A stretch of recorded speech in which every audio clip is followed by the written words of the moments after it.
Ce ne fut pas à cause d'Aulnay, mais en dépit de Ruth et en raison même de son amour pour elle, qu'il se décida finalement à ne pas apprendre le latin. Il y avait tant d'autres choses que le latin, tant d'études dont la nécessité est plus impérieuse. Et il lui fallait écrire, il lui fallait gagner de l'argent. On ne lui avait encore rien pris.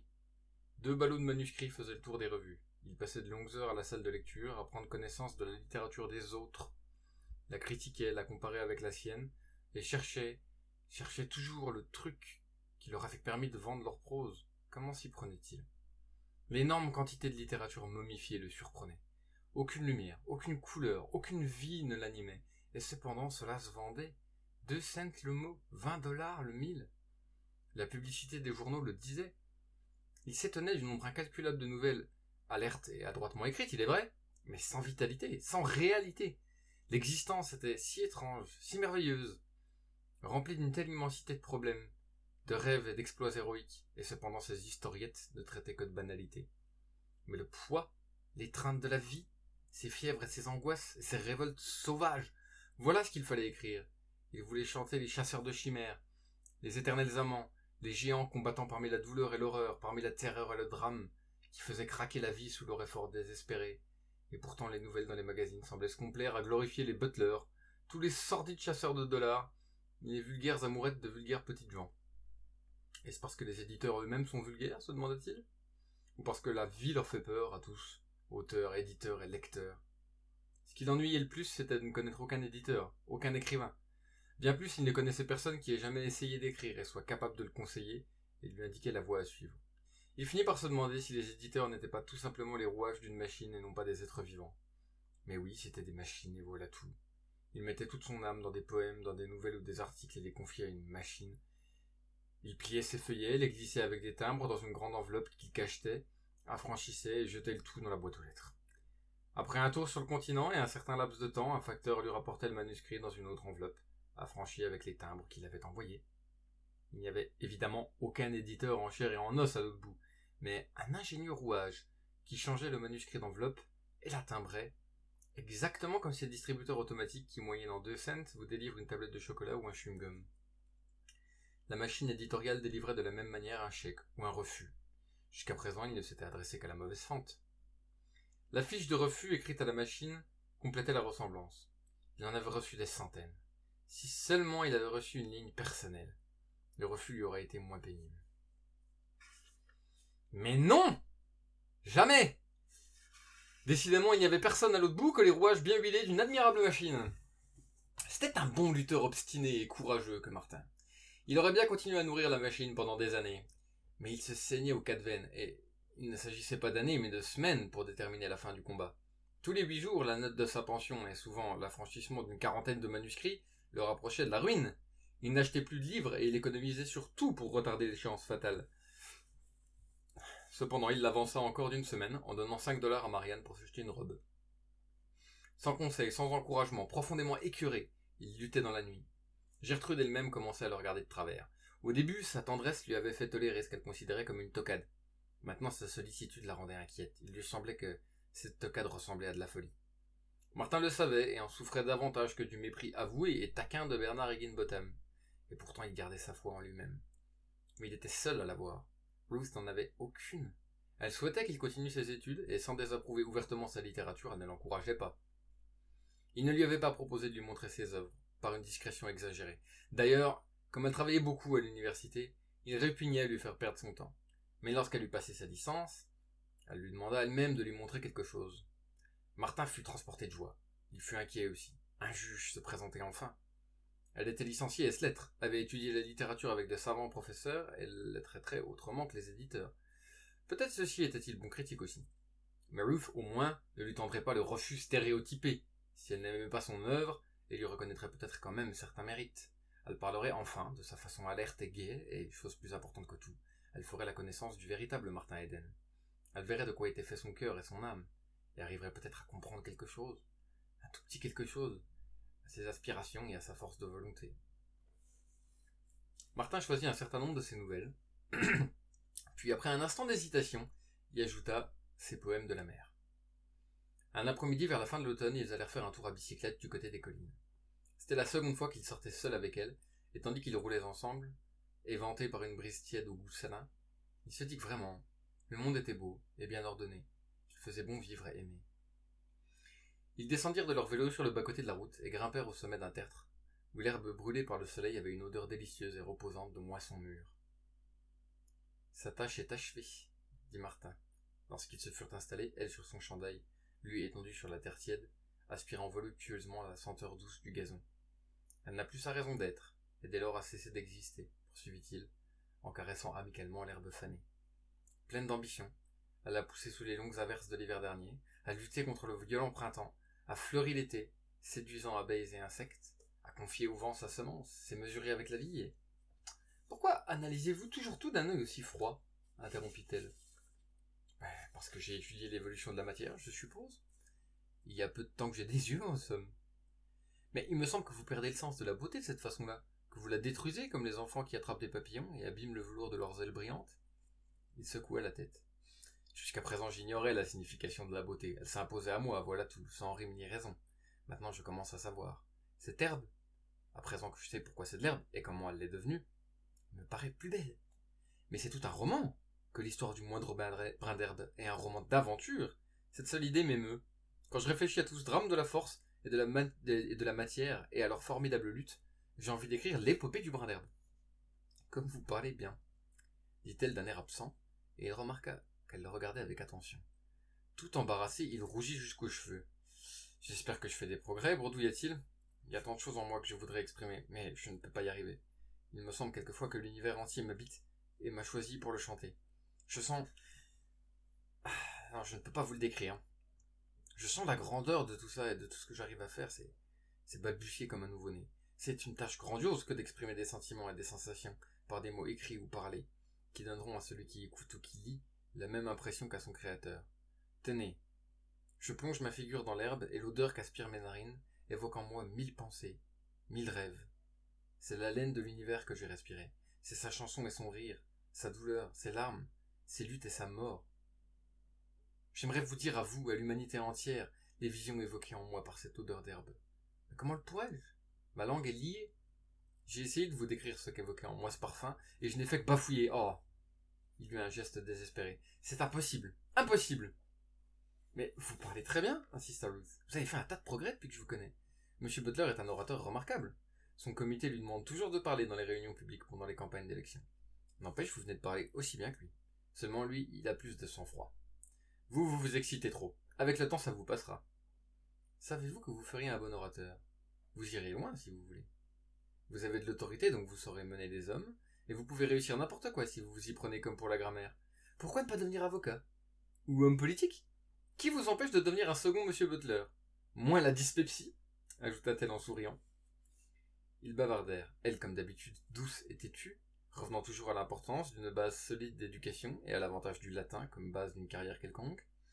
Elle traça l'image de l'homme arrivé, mélange de son père et de Monsieur Butler, et il l'écouta passionnément, couché sur le dos.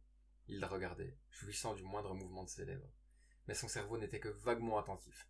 Rien dans les modèles qu'elle lui présentait ne l'attirait, et il ne ressentait à l'écouter qu'une sorte de désappointement douloureux. Son amour s'en exaspérait jusqu'à la souffrance. Dans tout ce qu'elle disait, il n'était pas question de sa littérature, et les manuscrits qu'il avait apportés gisaient à terre, oubliés. Enfin, pendant un silence, il regarda le soleil, comme pour en mesurer la hauteur au-dessus de l'horizon, et le geste qu'il fit en ramassant ses manuscrits rappela à Ruth leur existence. « J'avais oublié, dit-elle vivement. Et je suis tellement impatiente d'entendre ça. » Il lui lit d'abord une nouvelle qu'il aimait entre toutes. Cela s'appelait Le vin de la vie, et l'ivresse qui était montée à son cerveau lorsqu'il l'avait écrite l'envahit en la réalisant. L'idée en était originale. Il l'avait parée de phrases colorées et d'images lumineuses. Entraîné par le feu de sa conception première, il ne s'apercevait pas de ses défauts ni de ses lacunes. Mais il n'en était pas de même pour Ruth. Son oreille exercée remarquait les faiblesses et les exagérations, l'emphase du novice, le manque de rythme, ou bien son tour pompeux. En somme, c'était une œuvre d'amateur. Mais au lieu de le lui dire, elle se borna, quand il eut fini sa lecture, à critiquer quelques défauts légers, et déclara que l'histoire lui plaisait. Mais il fut désappointé. Ses critiques étaient justes, il se l'avoua tout en se disant qu'il ne lui faisait pas son travail dans le seul but de s'en faire la correction, comme un petit garçon en classe, qu'apporter des détails, il apprendrait bien tout seul à les corriger. La chose importante était celle-ci. Il avait tiré de la vie une grande leçon qu'il avait essayé d'emprisonner dans cette histoire. Avait-il ou non réussi à lui faire voir comme ses yeux l'avaient vu? Son cerveau l'avait-il comprise? Son cœur l'avait-il senti? Il décida qu'il n'avait pas réussi. Peut-être les éditeurs avaient-ils raison. Il dissimula son désappointement et tomba si bien d'accord avec elle sur les critiques qu'elle ne put se douter de la profonde déception qu'il en éprouvait au fond de lui-même. J'ai appelé ça la marmite, dit-il en dépliant un autre manuscrit. 4 ou 5 magazines l'ont déjà refusé, mais je crois que c'est pas mal. À vrai dire, je ne sais pas trop quoi en penser. Ça me semble original, mais vous ne serez peut-être pas de cet avis. C'est court, il n'y a que 2000 mots. C'est épouvantable, s'écria-t-elle lorsqu'il eut achevé sa lecture. C'est tout simplement horrible. Avec une secrète satisfaction, il remarqua sa pâleur, son regard tendu et dilaté, ses mains crispées. Il avait donc réussi à lui communiquer ce qu'il ressentait lui-même. Le coup avait porté. Que cela lui plût ou non, elle était frappée, matée. Cette fois, elle négligerait d'analyser le détail. C'est la vie, dit-il, et la vie n'est pas toujours belle. Et pourtant, c'est parce que je suis bizarrement fait, je trouve là-dedans quelque chose de splendide. Il me semble justement que là... Mais pourquoi cette malheureuse femme n'a-t-elle pas... Elle s'interrompit, désorientée, puis reprit révoltée. Oh, mais c'est dégradant, c'est atroce! Sur le moment, il eut l'impression que son cœur s'arrêtait de battre. Atroce? Il ne se serait jamais attendu à ça. Sa nouvelle tout entière lui apparut en lettres de feu, et il y chercha en vain quelque chose d'atroce. Puis son angoisse cessa. Il n'était pas coupable. Cependant, Ruth avait repris. Pourquoi n'avait pas choisi un sujet agréable? Nous savons tous qu'il existe par le monde des choses atroces, mais c'est pas une raison. Elle continua à déverser son indignation, mais il ne l'écoutait guère. Souriant en lui-même, il regardait son visage virginal, d'une pureté si pénétrante qu'elle lui semblait entrer en lui, le baigner d'un rayonnement aussi frais, aussi doux, aussi limpide qu'une lumière stellaire. Nous savons tous qu'il existe par le monde des choses atroces. Il se représenta ce qu'elle pouvait bien savoir et lui envie de rire, comme d'une bonne plaisanterie. Puis subitement il eut un soupir en songeant à l'immensité de choses atroces qu'il avait connues, étudiées, et il lui pardonna de n'avoir rien compris à son histoire. Ce n'était pas sa faute. Et il remercia Dieu d'avoir ainsi protégé sa blancheur. Mais lui, qui connaissait la vie, sa laideur comme sa beauté, sa grandeur, en dépit de la boue qui la souillait, bon Dieu, il la dirait telle qu'elle est. Les saints du paradis peuvent-ils voir autre chose que de la beauté, de la pureté? Mais des saints, au milieu de la boue, voilà le miracle éternel. Voilà qui donne à la vie sa valeur. Voir la grandeur morale se dégager de la fange. Entrevoir la beauté à travers un rideau de boue. Puis peu à peu, surgissant de l'abîme d'inconscience, de vice, la voir monter, grandir en force, en vérité et en splendeur. Il saisit au vol une de ses critiques. Le ton est bas, et il y a tant de choses élevées. Tenez, In Memoriam par exemple. Il eut envie de lui suggérer Lockley Hall, et l'aurait fait si, lorsqu'il la regarda de nouveau, ce fait étrange ne l'avait émerveillé. Ruth, la femelle de son espèce, était sortie du ferment primordial, avait monté en rampant l'échelle infinie des incarnations successives pendant des milliers et des milliers de siècles, pour aboutir au sommet et devenir cette Ruth, si belle, si quasi divine. La Ruth qui lui avait fait connaître l'amour et avait fait aspirer à la beauté, à la pureté. Un homme comme lui, Martin Eden, sorti lui aussi des abîmes sans fond de la création.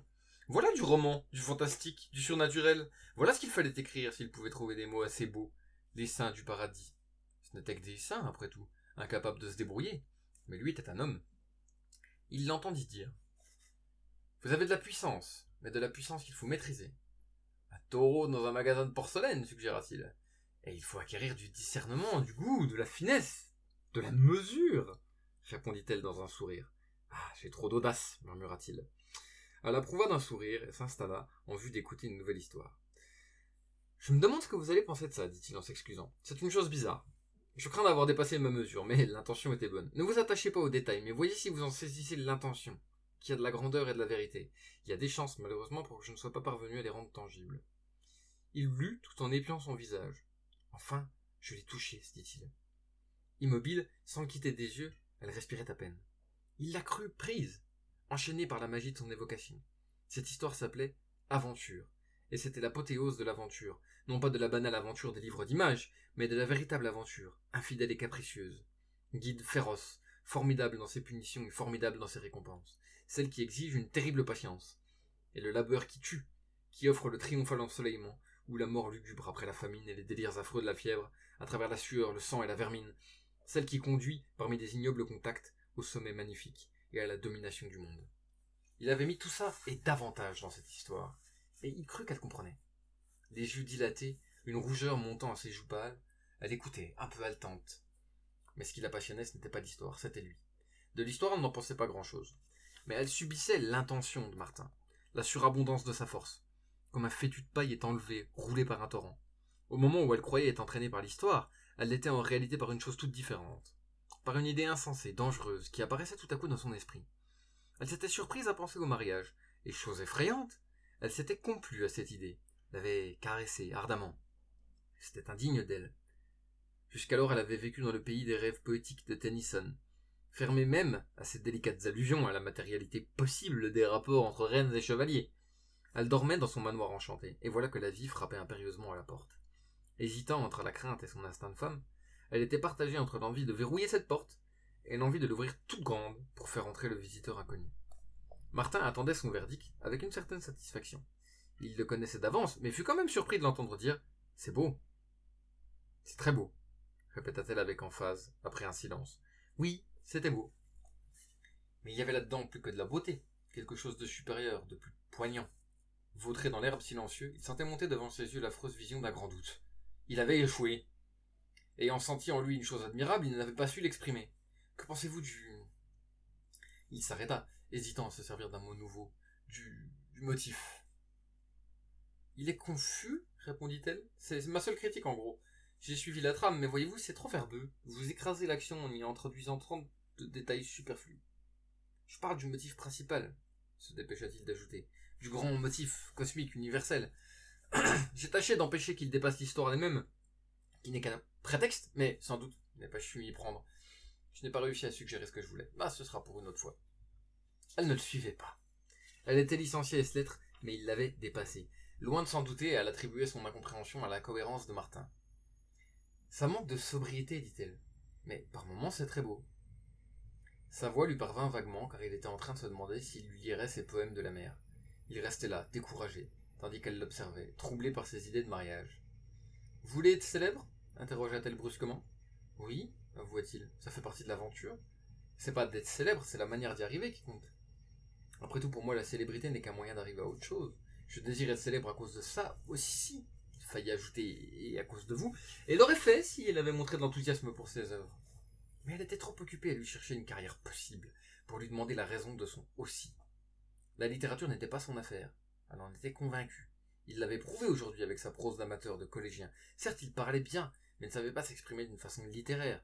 Elle le compara à Tennyson, à Browning et à d'autres de ses prosateurs favoris, à son absolu désavantage. Cependant, elle omit de lui dire ouvertement sa pensée, l'étrange intérêt qu'il éveillait en elle, l'amenant à temporiser.